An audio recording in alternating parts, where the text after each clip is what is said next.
My name is Madison McConnell. I'm 21 years old and I've gone to Hermitage Hills for 21 years. And I'm Angelia Bennett, and I went to preschool at Hermitage Hills and came here in elementary school. So I'm about to graduate college and get married, and the church has provided a way for me to intern here over the summer for the youth group. And so spending my last summer at Hermitage Hills as an intern has really shown me what I feel like I'm called to, and that's going to be with students. I feel like being here as an intern has really changed me and grown me in just the past month by being mentored and taught what it looks like to work with youth. For me, a defining moment spiritually was when I was 15. We were at a summer camp and I rededicated my life to Christ and got to come back here later that summer, and I was baptized by Andy Miller. I feel like that's really the moment where I became a lover of God and I saw God's love for me, and that was because people had been pouring into me here. I think for me, it's really cool to see that people that have poured into me my whole life are still here pouring into me now.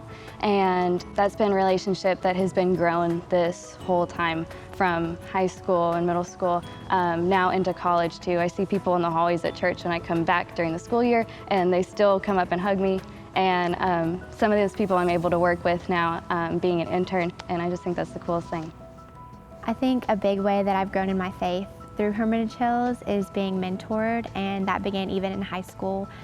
Miss Candy Sacrapani really poured into me and showed me that, you know, it's really important for us to not just love God, but to know Him and know Him through His Word and to know Scripture. Through high school, junior and senior year specifically, Kylie Pittman and Candy Sacrapani were both leaders in our life group, and they taught us how to be a godly woman, and they set an example of that, and we could see it in their everyday life. So then going into college, that kind of set me up as that's something I want to do, and that's something that I want to pursue while I'm in college. And they just really made they were a good example to us growing up in those pivotal years. And it's really cool because now, as we're interns, we're working with these women who are pouring into high school girls, and we're pouring into high school girls, and it's really beautiful to come full circle and teach the class with Candy that she used to teach me, and the same scriptures and lessons come up, and you know, being able to speak from experience of learning them from her years ago has really been beautiful. I feel like the word generosity encompasses so much, and a lot of times we think of money, and sometimes we're like, oh, that's a big word, and that carries a lot of weight. But also generosity can mean time. There's so many people that poured into us that I would say are very, very generous because they gave so much of their time to helping us and pouring into us and teaching us, and just the spirit behind that, of just the selflessness of it. I think a lot of times we think that we aren't good enough, we don't have the resources available, and generosity can look like so many things. So being able to see what you do have, what you are good at, and to be able to give that in whatever way that looks like, I think that can be seen as generosity. You know, sometimes we can feel like we're too young or we don't have enough stuff to provide for people. And there's a verse, 1 Timothy 4:12, that we're going through with the youth right now that says, be an example to all believers. Don't let them look down on you because you're young. And I think that's a call to, you know, whether you're a kid all the way to not a kid, you know, you can be generous with what you have.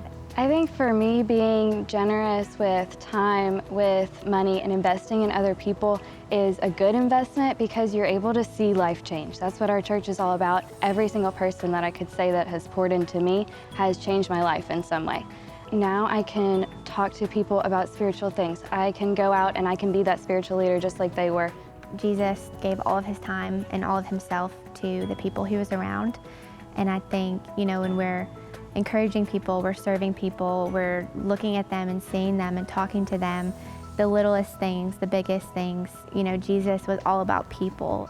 Something that one of my college leaders has always said is put your yes on the table. And I love that because you say, God, yes, to whatever you're calling me to, yes, whether it's pursuing deeper, like a walk with Him, or whether it's serving in a new role that you've never had before, putting your yes on the table and just saying, I trust you with this yes, and I trust that you will use it and that you will lead me and you will help me where you're putting me.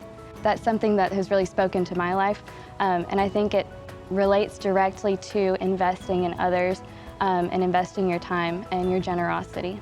Madison was talking about putting your yes on the table, and I think, it's just like the mustard seed. Like, you give a little and God just grows it, and it's like the verse, 1 Corinthians 2:9, that's my favorite verse, and it says, "No ear has heard, no eye has seen, no mind has imagined what God has planned for those who love Him." And I think when we love God with our finances, our time, our heart, we give what we have. If that's $5, if that's 5 minutes, God will turn that into something for His kingdom. And, we'll probably look back on these things this summer and be like, we had no idea that was going to happen. We had no idea that life was going to change or that conversation would matter to that girl. It's not up to us to create life change. It's up to us to be obedient. And when we are, I see God be faithful every time.